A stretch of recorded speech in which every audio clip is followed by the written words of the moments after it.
Hola, soy Luis Miguel Valle de agenciaint.com, el canal del comercio internacional.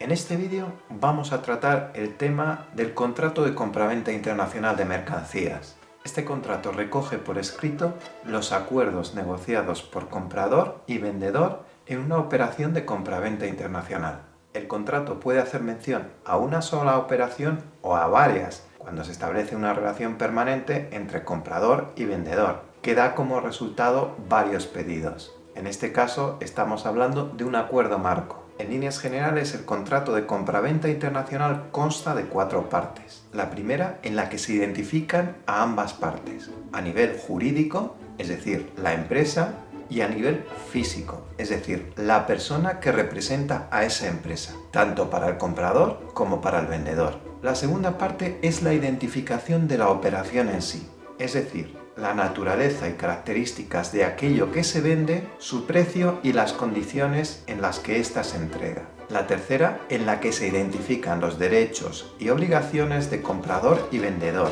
Esta parte se conoce como clausulado. Y una última, en la que se identifica dónde, cuándo y quién firma el contrato. En la práctica, una vez firmado, el contrato sirve para 2 cosas. La primera, como prueba documental ante autoridades u otras partes que intervienen en el proceso de venta internacional, como puede ser bancos, transportistas o aseguradoras. La segunda, como medio de resolución de conflictos y reclamaciones. Aquí se puede incluir el Tribunal de Justicia del país del comprador, del vendedor o del que se decida, o bien un sistema de arbitraje internacional.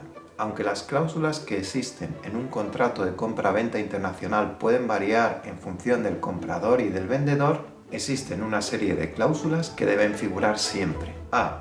Las obligaciones del comprador, que generalmente son pagar lo acordado y hacerse cargo de la mercancía en las condiciones establecidas. B. Las obligaciones del vendedor, que generalmente son la transmisión de la propiedad de la mercancía, transportarla o ponerla a disposición del cliente en las condiciones pactadas y tramitar toda la documentación pertinente que esté en su mano para poder llevar a cabo la exportación.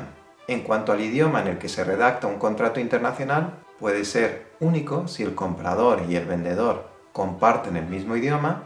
En este caso, es habitual que se redacte en español, inglés o francés, o bien que se redacte a la vez en el idioma del comprador y del vendedor. En este caso es necesario remarcar que la versión en uno de los 2 idiomas prevalece sobre la versión en el otro, en el caso de que haya que resolver algún conflicto. En algunas ocasiones, el contrato de compraventa internacional debe ser sellado o apostillado por las autoridades de un país para que éste tenga efecto en aduanas o ante bancos de ese país. Por otra parte, cuanto más detallado sea un contrato de compraventa internacional, mayor será su eficacia para resolver dudas o conflictos entre ambas partes. Aunque a nivel internacional no existe una reglamentación jurídica común para la operación de compraventa internacional. Existe un convenio, el Convenio de Viena, en el que se especifica la estructura que pueda tener un contrato de compraventa internacional y las obligaciones de ambas partes. Pero en realidad le corresponde a cada país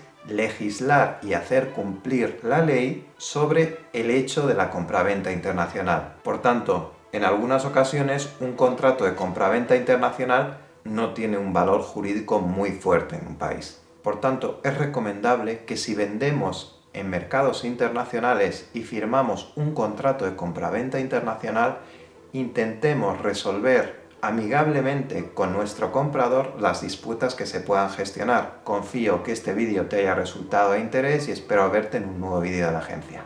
Gracias.